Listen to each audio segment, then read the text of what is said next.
తీరే కోవెలే మన తెలుగు ఇల్లు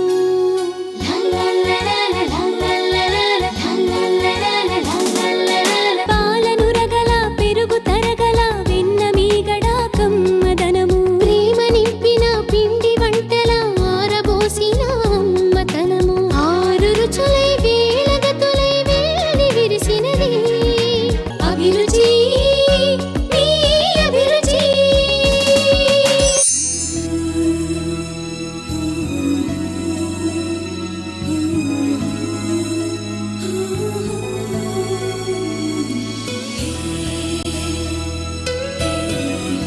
నమస్తే ఎంటీఆర్ మసాలా అభిరుచికి స్వాగతం సుస్వాగతం.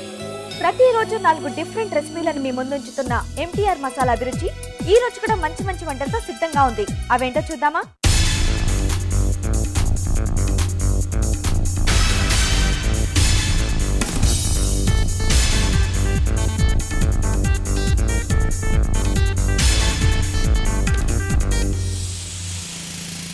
ఇప్పుడు మన ఫస్ట్ సెగ్మెంట్ వంటలు పిండి వంటలు. ప్రతిరోజు మీరు కోరే వంటకాల్ని మా షెఫ్స్ చిటికలో చేసి చూపిస్తున్నారు. మరి ఈ రోజు ఎవరు ఏ వంట కోరుతున్నారో చూద్దామా?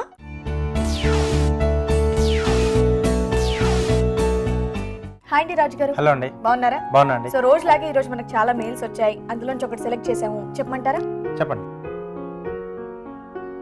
ఓకే, దివ్య గారు పన్నీర్ అండ్ స్ప్రౌట్స్ కాంబినేషన్ లో కర్రీ బాగుంటుందా అని చెప్పేసి అడిగారు. చాలా బాగుంటుంది. బాగుంటుంది కదా? ఓకే, సో దాంట్లో ఇంకొంచెం డిఫరెంట్ ఫ్లేవర్స్ ఏమైనా యాడ్ చేసి అక్కర్లేదంటే దీంట్లో మనం మిక్స్డ్ స్ప్రౌట్స్ వాడుతున్నాం అండి. ఓకే, ఈ ఫ్లేవర్స్ సరిపోతాయి దాంట్లో. ఓకే, మరి పన్నీర్ స్ప్రౌట్స్ కర్రీకి కావాల్సిన పదార్థాలు ఏంటో ఇప్పుడు చూద్దాం. పన్నీర్ స్ప్రౌట్స్ కర్రీకి కావాల్సిన పదార్థాలు: ఉడికించిన మిక్స్డ్ స్ప్రౌట్స్ 1 కప్పు, పన్నీర్ ముక్కలు 1 కప్పు, తరిగిన ఉల్లిపాయ 1, తరిగిన పచ్చిమిరపకాయలు 3, అల్లం వెల్లుల్లి పేస్ట్ 1/2 టీ స్పూను, ఉప్పు కారం తగినంత, పసుపు చిటికెడు, ధనియాల పొడి 1 టీ స్పూను, సాంబార్ పొడి 1 టీ స్పూను, కొత్తిమీర కొద్దిగా, టొమాటో పేస్ట్ 1 కప్పు, నూనె 2 టేబుల్ స్పూన్లు. పన్నీర్ స్ప్రౌట్స్ కర్రీకి కావాల్సిన పదార్థాలన్నీ చూసారు కదా. రాజు గారు తయారు చేసే విధానం చూపిస్తారా? తప్పకుండా అండి.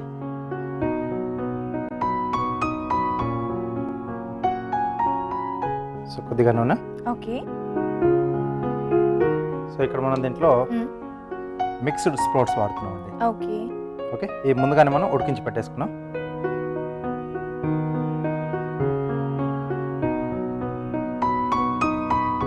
ఉల్లిపాయ ముక్కలు,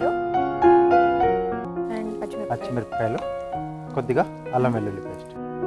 సో ఇది కొంచెం కొత్తగా ఉంది, స్ప్రౌట్స్ తో పన్నీర్ కాంబినేషన్ చాలా బాగుంటుంది. అది చేసుకునే విధానంలో చేసుకుంటేనే బాగుంటుంది మళ్ళీ. సో కొంచెం వేగాలండి మనకు. అవునా? ఓకే, మరి ఆలోపు మేము చిట్కా చూస్తాం. ఓకే అండి. మీ అందరి కోసం చిన్న చిట్కా. దుమ్ము ధూళి నుంచి చర్మాన్ని రక్షించుకోవడం కోసం ఈ చిట్కా: బొప్పాయి గుజ్జు, కీరాదోస రసం, బాదం నూనె, వీటన్నిటిని కలిపి ముఖానికి పట్టించి అరగంట తర్వాత గోరువెచ్చటి నీటితో కడిగేసుకోవాలి. ఇలా చేస్తే చర్మ గ్రంథులు శుభ్రపడతాయి. చిట్కా చూసారు కదా, కదండి? సరిపోతుంది. ఓకే, సో ఇప్పుడు దీంట్లో రుచికి సరిపడా ఉప్పు, ఓకే, కొద్దిగా కారం, కొంచెం పసుపు, ధనియాల పొడి. అదేంటండి? Tomato paste. Okay,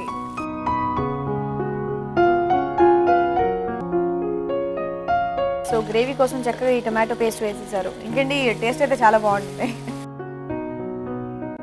so sprouts ఎక్కువగా తినాలి తినాలి తినాలి అంటూ ఉంటారు కదా, సో అలా ఉత్తిగా తినలేని వాళ్ళు హ్యాపీగా ఇలా కర్రీలా చేసుకొని చక్కగా చపాతీలో పెట్టుకుని తినేయచ్చు. ఓకే, ఓకే, సో ఇది కూడా తొందరగానే అయిపోతుంది. అవును, ఆల్రెడీ ఉడికించి పేస్ట్ చేశారు కాబట్టి. సో దీంట్లో మనం ముందుగా ఉడికించుకున్నాం. ఇవి ఆల్రెడీ ఉడికించినాయి కాబట్టి ఇవి కూడా ఫాస్ట్గా అయిపోతాయి. పన్నీర్ ముక్కలు కొద్దిగా వాటర్ యాడ్ చేసుకున్నాం. ఓకే, స్ప్రౌట్స్ నార్మల్గా డైలీ తినాలి అంటుంటారు కదండి, సో మనం వండుకునే ప్రతి కూరగాయల్లో కూడా స్ప్రౌట్స్ వేస్తే ఆ కాంబినేషన్ సెట్ అవుతుందంటారా? బాగుంటుందా? కొంచెం కొద్దిగా వేసుకుంటే. అంటే అన్నిటితో కాదండి, కొన్ని రకాల అంటే క్యాప్సికమ్, తర్వాత మీరు బ్రింజాల్తో కూడా చేసుకోవచ్చు. ఓకే, సో ఏదన్నా ఆకుకూర కాంబినేషన్లో ఏదైనా తీసుకోవచ్చు. ఆకుకూరలు. ఓకే,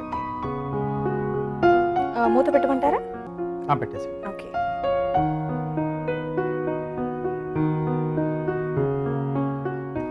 కాస్త దగ్గర కూడా పడింది. సాంబార్ పొడి. సాంబార్ పొడి. ఎస్. సో ఈ కాంబినేషన్ కర్రీలో ఈ సాంబార్ పొడి వేస్తే టేస్ట్ బాగుంటుందంట. చాలా బాగా వస్తుంది. ఓకే. అలాగే కొద్దిగా కొత్తిమీర. ఓకే. సో ఈ కర్రీ కూడా కొంచెం మీరు పల్చగానే చేశారు, మరి కొంచెం గ్రేవీ అని కాకుండా ఎక్కువ పల్చగానే ఉంది. ఇది ఈ మాత్రం సరిపోతుంది. ఇలా ఉండాలి. ఓకే. ఓకే. సో హ్యాపీగా రైస్ లో కూడా వేసుకొని తినొచ్చు అండ్ చపాతీకి కూడా బాగుంటుంది. పన్నీర్ ఉంది, స్ప్రౌట్స్ ఉన్నాయి కదా, రైస్ తో కూడా తీసుకోవచ్చు. డైలీ స్ప్రౌట్స్ తిని అలవాటు ఉన్న వాళ్ళు కూడా ఇలా కొత్త రకంగా ట్రై చేసుకుంటారు. వెరైటీ. yes. ఫైనల్ గా మళ్ళీ కొత్తిమీర. ఓకే అండి, curry ready. Okay. Paneer sprouts curry వేడివేడిగా రెడీగా నా చేతిలో ఉందండి. దీన్ని టేస్ట్ చేసే ముందు దీన్ని తయారు చేసే విధానం ఒకసారి చూద్దాం. పన్నీర్ స్ప్రౌట్స్ కర్రీ తయారు చేయు విధానం: పాన్ లో నూనె వేసి ఉల్లిపాయ ముక్కలు, తరిగిన పచ్చిమిర్చి, అల్లం వెల్లుల్లి పేస్ట్ వేసి వేయించాలి. తర్వాత ఉప్పు, కారం, పసుపు, ధనియాల పొడి, టొమాటో పేస్ట్ వేసి వేగనివ్వాలి. దీనిలో ముందుగా ఉడికించిన మిక్స్డ్ స్ప్రౌట్స్, పన్నీర్ ముక్కలు వేసి తగినన్ని నీళ్లు పోసి ఉడకనివ్వాలి. చివరిగా సాంబార్ పొడి వేసి బాగా కలిపి కొత్తిమీర చల్లి సర్వ్ చేసుకుంటే paneer sprouts curry ready.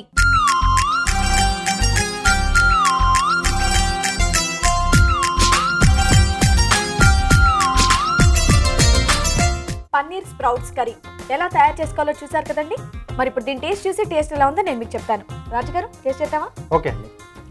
Paneer and sprouts కాంబినేషన్లో కర్రీ.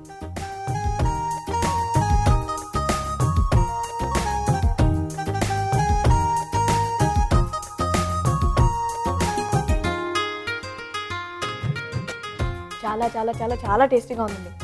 నిన్న చపాతీకి పెట్టుకొని తినొచ్చు, రైస్కి పెట్టుకొని తినొచ్చు అన్నాను కదండి. రెండు కూడా అక్కర్లేదు, డైరెక్ట్గా వెళ్ళి తినేయచ్చు. అండ్ నాకు తెలిసి ఇది టేస్ట్ కేవలం సాంబార్ పొడి వేసినందుకు అనుకుంటున్నాను. అవునండి, కొంచెం అంతేనా?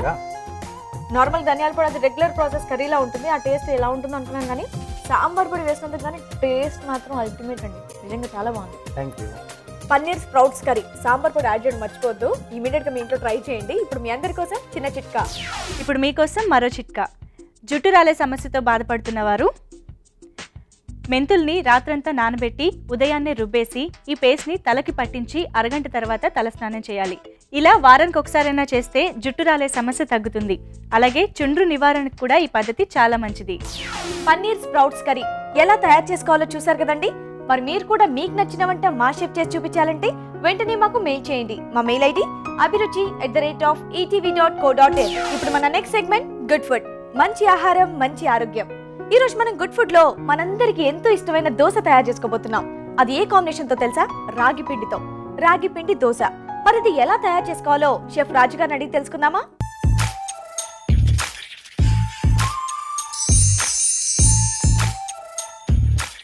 రాజు గారు, ఈరోజు మీరు గుడ్ ఫుడ్ లో రాగి పిండి దోశ చేయబోతున్నారు. అవునండి. ఉత్త రాగి పిండితో దోశ వస్తుందండి? అంటే ఇక్కడ కేవలం రాగి పిండి వాడట్లేదండి, సో బేస్ కూడా దానికి యాడ్ చేస్తున్నాం దోశ పిండి. Okay okay. సో చాలా బాగా వస్తుంది. చాలా బాగుంటుంది. టేస్ట్ బాగుంటుందంటారా రాగి పిండితో దోశ? మీరే తిన్నాక చెప్తాను. ఓకే. మరి రాగి పిండి దోశకు కావాల్సిన పదార్థాలు ఏంటో ఇప్పుడు చూద్దాం. రాగి పిండి దోశకి కావాల్సిన పదార్థాలు: రాగి పిండి 1 కప్పు, మినపప్పు 1/2 కప్పు, బియ్యం 1 కప్పు, ఉప్పు తగినంత, జీలకర్ర 1 టీ స్పూను, తరిగిన టమాటా 1, ఉల్లిపాయ ముక్కలు కొద్దిగా, తరిగిన పచ్చిమిరపకాయలు 3, నూనె 2 టేబుల్ స్పూన్లు, తరిగిన కొత్తిమీర కొద్దిగా. రాగి పిండి దోశకు కావాల్సిన ఐటమ్స్ అన్ని చూసారు కదా. మరి దాన్ని తయారు చేసే విధానం చూసే ముందు MTR మసాలా అభిరుచిలో ఇప్పుడు ఒక చిన్న బ్రేక్.